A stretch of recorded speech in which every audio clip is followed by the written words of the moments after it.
Pour Sébastien Desgris, ce geste est un crève-cœur.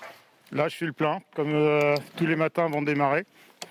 Et c'est toujours quelques centaines d'euros qui partent tous les jours, quoi.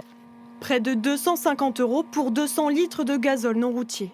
Depuis le 1er janvier, transition écologique oblige, fini la défiscalisation. Ce carburant va progressivement coûter plus cher aux agriculteurs. Pour Sébastien, la nouvelle est dure à accepter. Il y en a qui remettent en cause, qui se posent la question d'arrêter carrément, avant que ce soit trop tard. Certains disent que peut-être que s'agrandir ou se développer sera la solution.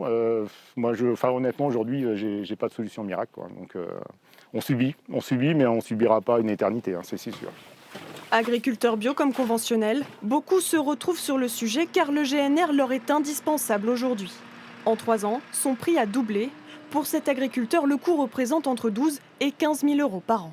On est tous dans le même bateau, hein, que ce soit les bio, les conventionnels. Du coup, on en a tous besoin.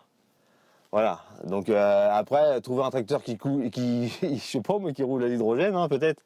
On en parle pour la voiture. Voilà, hein, ou des robots électriques. Mais ce qu'il y a, c'est qu'après, tout est cher. Depuis l'annonce de la mesure par le gouvernement, les syndicats agricoles ont réussi à négocier d'autres avantages fiscaux, mais se disent encore pénalisés. On a bien l'intention de leur expliquer qu'il va falloir que tout le monde joue le jeu.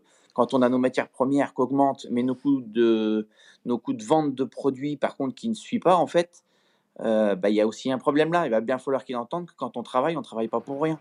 Lundi prochain, la FNSEA 86 et les jeunes agriculteurs vont se réunir. Ils envisagent de mener des actions de contestation.